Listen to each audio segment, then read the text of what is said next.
당신은 지금 선택의 기로에 서 있습니까?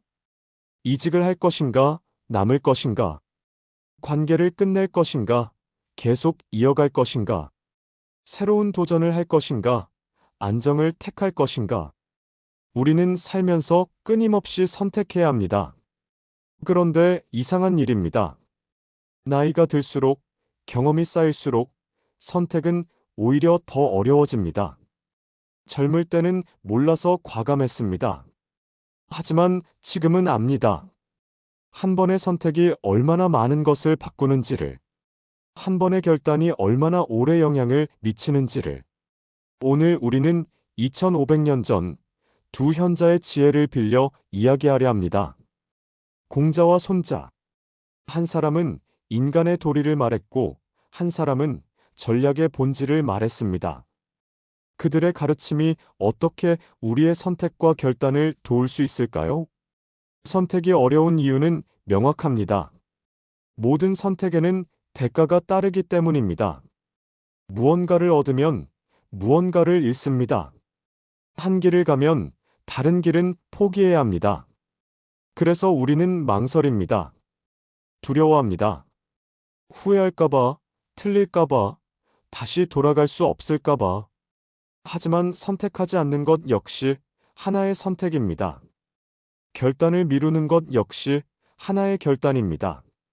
시간은 흐르고 기회는 사라지고 우리는 그 자리에 멈춰 서 있게 됩니다. 그렇다면 어떻게 선택해야 할까요? 어떻게 결단해야 후회하지 않을까요? 공자는 이렇게 말했습니다. 군자가 천하의 일을 대할 때 무조건 이래야 한다거나 무조건 저래야 한다는 것이 없다. 이 말의 핵심은 무엇일까요? 절대적인 답은 없다는 것입니다. 모든 상황에 통하는 맞는 공식은 없다는 것입니다. 대신 공자는 의를 말합니다. 의로움이란 무엇일까요? 단순히 옳고 그름의 문제가 아닙니다. 그것은 마땅함입니다. 지금 이 상황에서 내가 해야 할 마땅한 일. 50대 중반의 한 지인이 있습니다. 20년을 다닌 회사에서 명예퇴직 제안을 받았습니다. 조건은 나쁘지 않았습니다. 하지만 그는 고민에 빠졌습니다. 나가면 뭘 하지? 다시 시작하기엔 늦은 거 아닌가? 하지만 여기 남으면 눈칫밥을 먹어야 하는데. 그가 저에게 물었습니다. 어떻게 하는 게 맞을까요? 저는 공자의 말을 떠올렸습니다. 정답은 없습니다. 누군가에게는 나가는 것이 맞고 누군가에게는 남는 것이 맞습니다. 중요한 건 의입니다. 그에게 물었습니다. 지금 당신에게 마땅한 일은 무엇입니까? 가족에게, 자신에게, 당신의 가치관에 비춰볼 때 무엇이 옳습니까?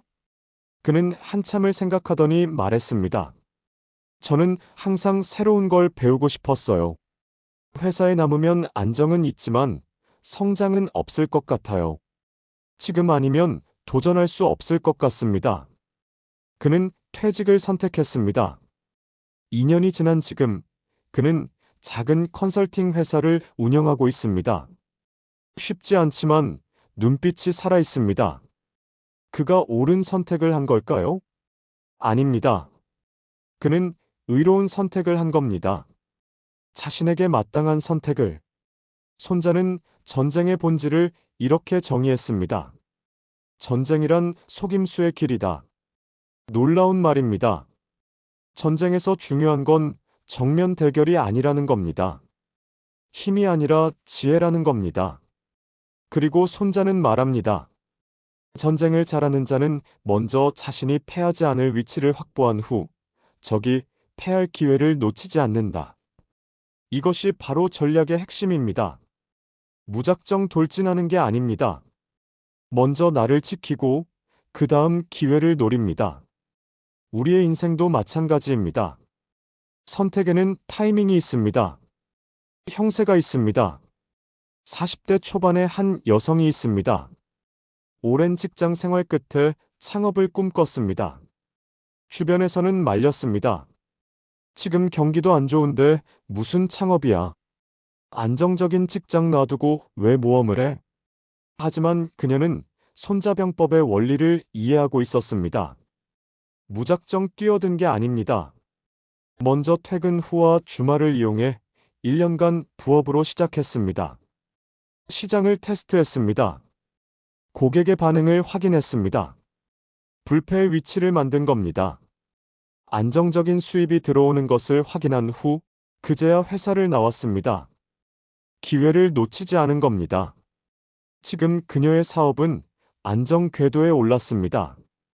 위험을 감수하되 무모하지 않았습니다.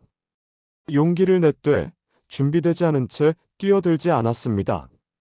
손자는 또 이렇게 말합니다. 상대를 알고 나를 알면 100번 싸워도 위태롭지 않다. 선택의 순간에도 마찬가지입니다. 상황을 알아야 합니다. 나를 알아야 합니다. 감정에 휩쓸려 판단하면 위험합니다.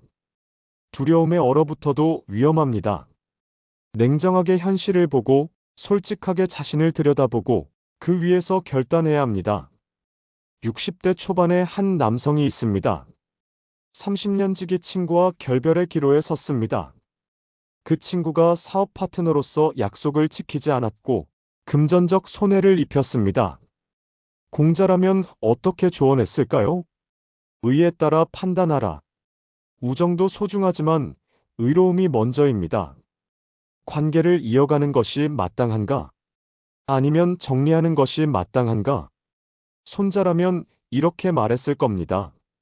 형세를 보라. 상대가 변할 가능성이 있는가?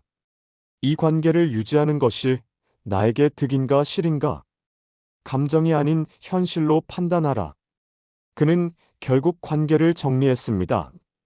아팠지만 마땅한 선택이었습니다. 1년이 지난 지금 그는 말합니다. 속은 편해졌어요. 후회는 없습니다. 50대 초반의 여성이 있습니다. 오랜 꿈이었던 상담사 자격증을 땄습니다. 하지만 지금 다니는 회사의 급여가 안정적입니다. 새 길로 가면 수입이 반으로 줄어듭니다. 공자의 기준으로 보면 무엇이 당신에게 의로운가? 입니다. 돈인가 의미인가? 안정인가 성취인가? 손자의 기준으로 보면 당신의 형세는 어떤가? 입니다. 경제적 여유가 있는가? 가족의 지지가 있는가? 시장의 수요가 있는가? 그녀는 양쪽을 모두 고려했습니다. 먼저 주말에 작은 상담실을 열어 경험을 쌓았습니다. 1년 후 고객이 안정적으로 확보됐을 때 회사의 근무 시간을 줄이는 협상을 했습니다. 완전한 전환이 아닌 점진적 이동. 이것이 바로 손자가 말한 불패의 위치를 만드는 방법입니다.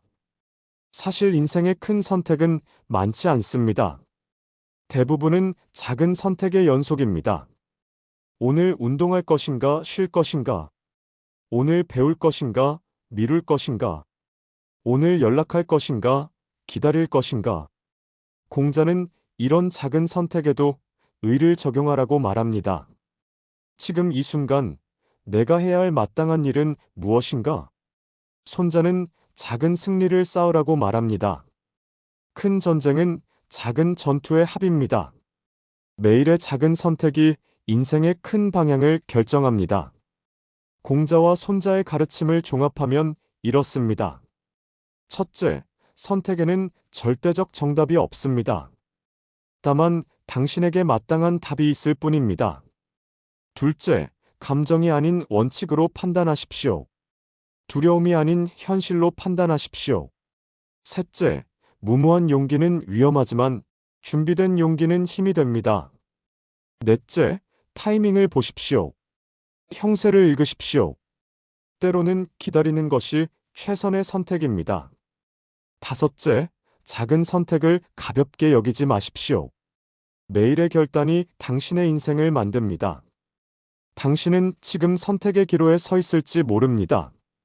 어떤 길로 가야 할지 막막할 수도 있습니다. 하지만 기억하십시오. 선택할 수 있다는 것, 그 자체가 축복입니다. 결단할 수 있다는 것, 그 자체가 힘입니다. 공자는 말했습니다. 의로움에 따라 판단하라. 손자는 말했습니다. 형세를 보고 움직여라. 두 가지를 모두 기억하십시오. 마음의 나침반과 현실의 지도, 둘 다 필요합니다. 그리고 무엇보다 당신이 내린 선택을 믿으십시오. 그 선택이 당신을 만들어갑니다. 후회 없는 선택은 없습니다. 하지만 의로운 선택, 준비된 선택, 용기 있는 선택은 있습니다. 오늘 당신 앞에 놓인 선택을 두려워하지 마십시오. 그것은 당신이 살아있다는 증거입니다. 성장하고 있다는 증거입니다. 천천히 하지만 분명하게 당신의 길을 선택하십시오. 그리고 기억하십시오. 어떤 길을 가든 그 길을 가는 사람이 바로 당신입니다. 그것이면 충분합니다. 오늘 이야기가 당신의 선택에 작은 도움이 되었기를 바랍니다. 공자와 손자, 2500년 전 현자들의 지혜가 2025년을 사는 우리에게도 여전히 빛나는 이유는 인간의 본질은 변하지 않기 때문입니다. 선택하고 결단하고 살아가는 것. 그것이 바로 우리의 인생입니다. 다음 영상에서 또 만나겠습니다. 감사합니다.